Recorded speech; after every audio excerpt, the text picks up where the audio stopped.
Tripura football association পরিচালিত অনূর্ধ্ব-15 কাজল স্মৃতি football আসরের লীগ পর্যায় ম্যাচে বৃহস্পতিবার উমাকান্ত মিনি স্টেডিয়ামে আয়োজিত দিনের প্রথম ম্যাচে মুখোমুখি হয় স্বামী বিবেকানন্দ ক্লাব ও সেন্ট পল স্কুল। এই দিনের ম্যাচে 2-0 গোলের ব্যবধানে জয়লাভ করে সেন্ট পল স্কুল। দিনের দ্বিতীয় ম্যাচে মুখোমুখি হয় আসাম রাইফেলস পাবলিক স্কুল ও কাতলামারা এইচএস স্কুল। ম্যাচটি গোলশূন্য অবস্থায় অমীমাংসিতভাবে শেষ করে পয়েন্ট ভাগাভাগি করে নেয় উভয় দল।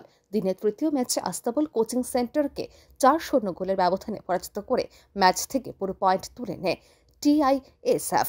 লীগ পর্যায়ে দিনের চতুর্থ ম্যাচে খেলতে নামে হলিক্রস স্কুল ও ডন বস্কো স্কুল। ম্যাচে 2-1 গোলের ব্যবধানে ডন বস্কো স্কুলকে পরাজিত করে সি গ্রুপে টানা দ্বিতীয় জয় তুলে নেয় হলিক্রস স্কুল। চতুর্থ ম্যাচে জয়ী দলের হয়ে খেলার 6 ও 38 মিনিটে জোড়া গোল করে উইলসন দেববর্মা। অন্যদিকে ডন বস্কো স্কুলের হয়ে খেলার 60 মিনিটে একটি গোল করে কুম্বার দেববর্মা। ব্যুরো রিপোর্ট, আর নিউজ।